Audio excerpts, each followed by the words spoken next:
June 6, 1944, of all 5 landing beaches on D-Day, this 6-mile stretch of Normandy coast would prove to be the most deadliest. Entire units of the first wave would be decimated under withering fire from the enemy defences. All along the beach, men would look squarely into the face of death and come to the realisation: there are 2 kinds of people who are staying on this beach, those who are dead and those who are going to die.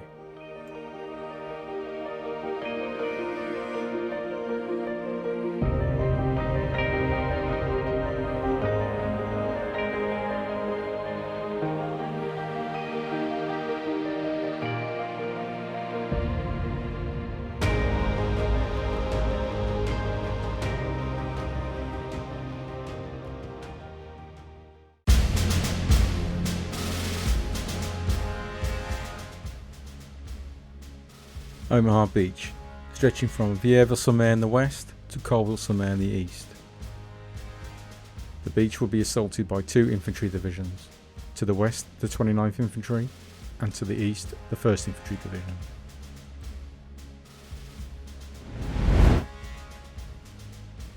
At the extreme west of Omaha Beach is the small town of Vierville Sur Mer. An important objective for the 29th Infantry Division, the road leading from Vierville was known as the Dog 1 exit. This exit off the beach was very heavily defended. All along Omaha Beach, the Germans set up defensive positions. The Germans referred to these positions as Widerstandsnests.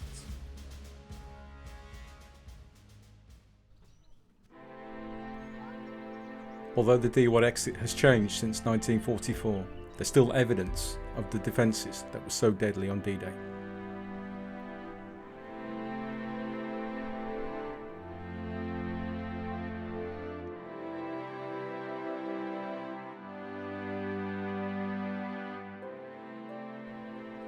Below the monument to the 29th Infantry Division stands a casemate which on D-Day housed a 50mm anti-tank gun.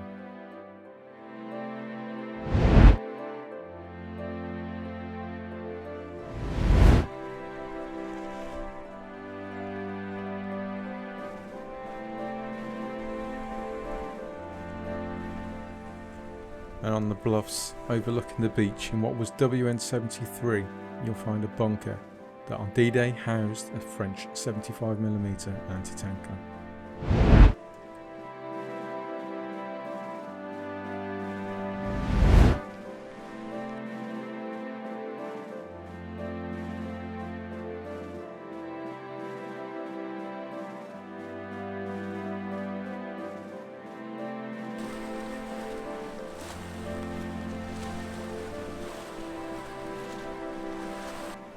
Protecting the D1 exit and with commanding views across Omaha Beach.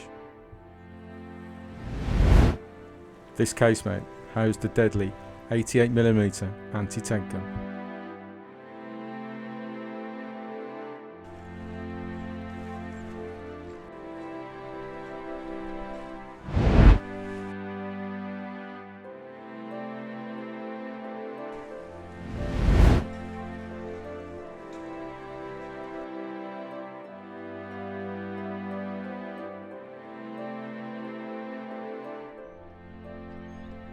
Overlooking the town, if you look closely, you can still see the double embrasures for the machine gun nests.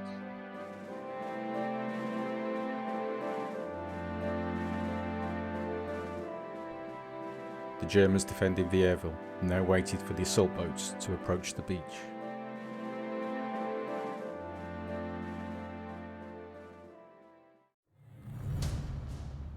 Chosen to assault Dog Green Beach, Vierville Sur Mer, were men of A Company, the 116th Regiment, 29th Infantry Division. This was a National Guard unit from Virginia. Out of 200 men, 34 men came from the small town of Bedford. 6 boats with 30 men apiece would carry the assault wave. The boats were LCAs, landing craft assaults, manned by members of the Royal Navy, and in the lead was Sub-Lieutenant Jimmy Green. In 1941, Green was part of the crew of HMS Spalding, who captured the Enigma machine from U-1110.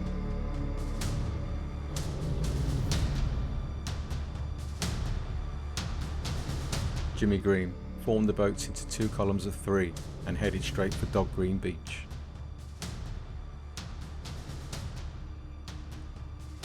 "34 men from Bedford were carried ashore by the assault boats.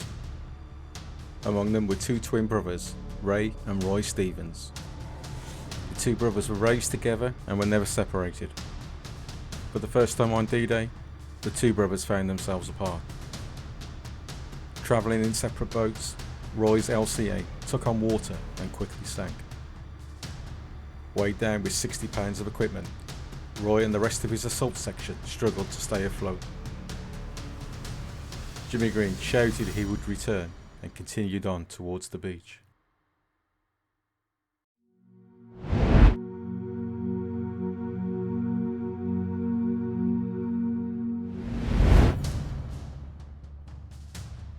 Green watched as the men exited from his assault craft. In a line, they waded through the water before lying down on the beach.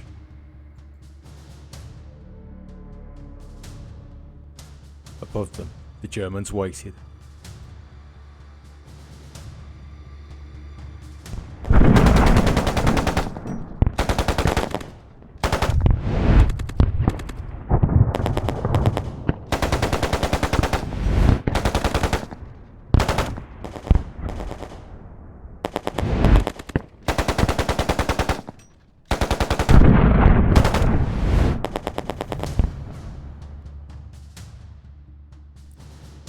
By now, the crews of the LCAs had turned around and were heading back. Jimmy Green kept his promise and returned to rescue Roy Stevens and the rest of his section stranded in the water.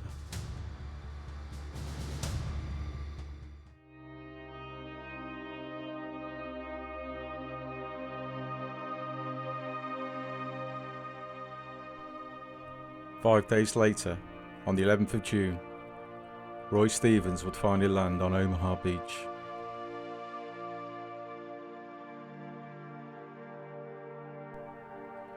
Before joining his company, Roy Stevens decided to visit the makeshift cemetery located nearby. Roy walked amongst the graves, each one identified by a single marker, and on each marker, a single dog tag. In a section for names beginning with the letter S, Roy removed the dirt from a dog tag and found it belonged to his twin brother, Ray.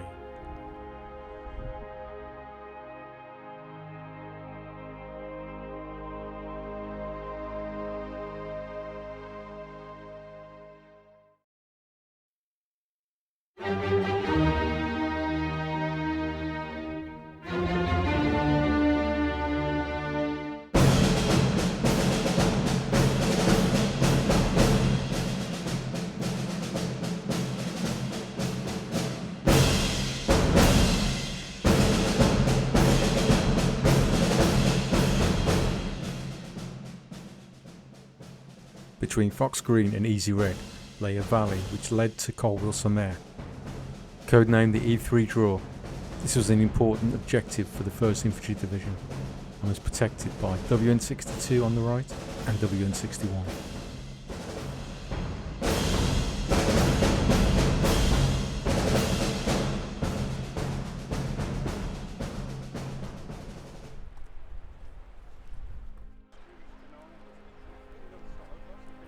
Widerstandsnest 62, or WN62 for short, was one of the most heavily defended strongpoints on Omaha Beach. This resistance nest was protected by numerous machine gun positions, 2 anti-tank guns, mortars fired from Tobrucs, and also 2 large casemates which were built to house captured 75mm guns.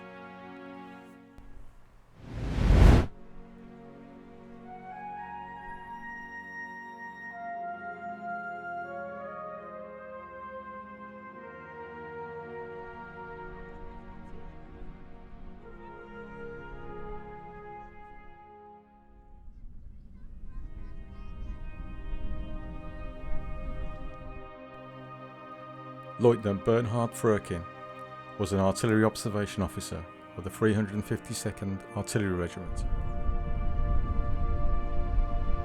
From this position, he would direct artillery fire from his battery located a few kilometers from Omaha Beach.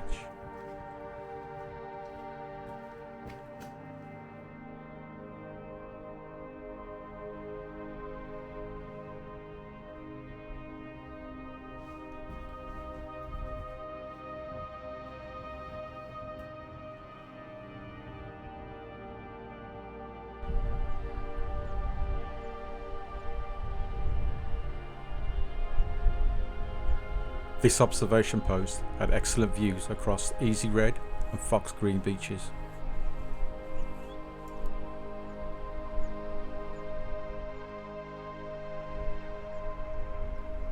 A few meters to the right of the observation bunker was a defensive position, manned by Frerkin's orderly.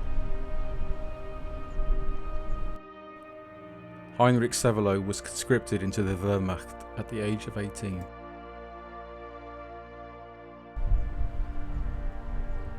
On the 6th of June, Severloh would find himself defending this position with his MG42.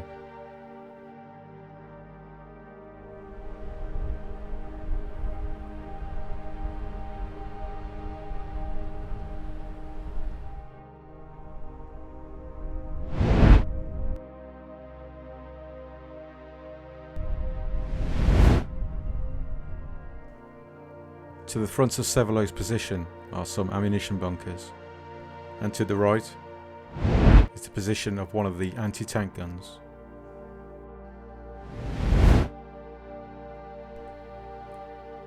And in front of these is another machine gun position. This position was held by Franz Gockel. 18 years old, he was inexperienced but well trained. Armed with a captured Polish water-cooled machine gun, Gockel had commanding views over Fox Green Beach.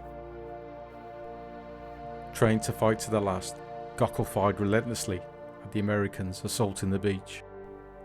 He continued to fire into the afternoon, only withdrawing when he received a serious wound to his hand.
Easy Red Beach lay between Vierville Sur Mer and Saint Laurent Sur Mer, and was the widest sector on Omaha Beach.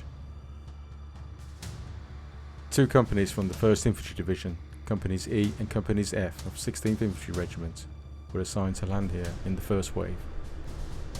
Due to the strong currents, many of the assault boats were pushed 1,000 yards to the east, finding themselves in the kill zone between WN61 and WN62.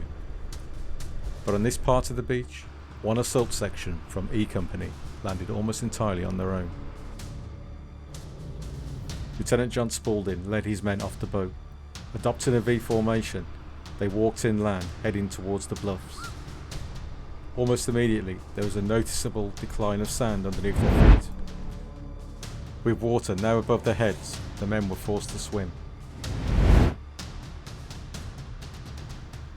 Spalding led his men to the ruins of a demolished house.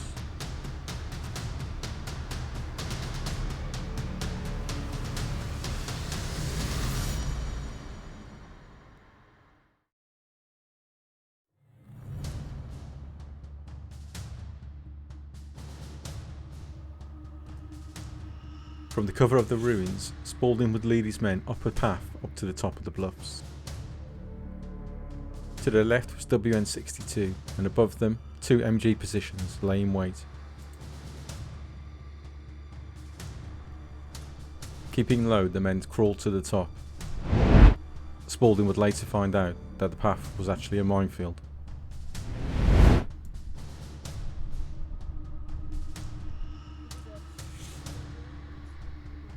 Alongside Spalding that day was a Polish-American, Sergeant Strisik, who was a veteran of North Africa and Sicily. Spalding described Strisik as the best soldier he'd ever seen, and alongside Spalding they would both be decorated for leading the section against the position on the bluffs that day.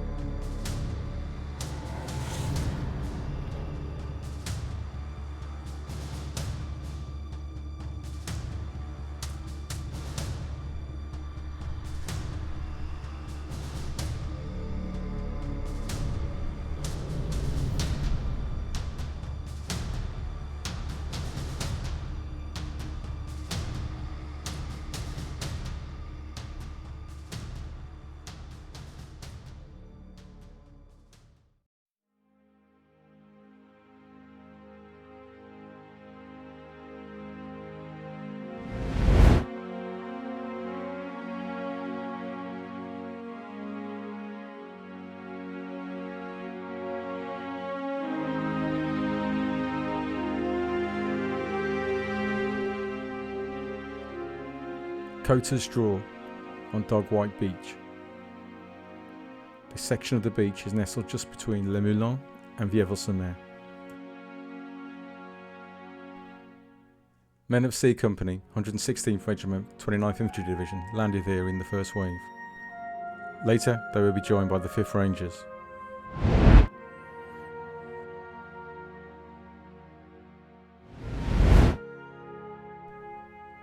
Covered by smoke from grass fires on the bluffs, and by some tanks that had landed in support, the men made their way up to the seawall. 1 hour after the first assault waves, Brigadier General Norman Cota landed on Dog White Beach. Seeing men pinned down and shell-shocked, Cota would personally rally the troops to open an exit off the beach. "Gentlemen, we are being killed on the beaches. Let us go inland and be killed."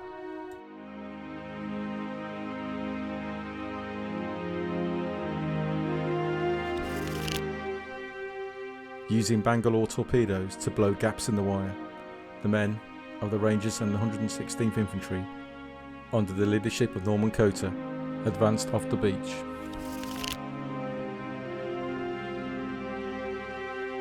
From the top of the bluffs, the men moved west, clearing German positions and finally moving into the town of Vierville Sur Mer.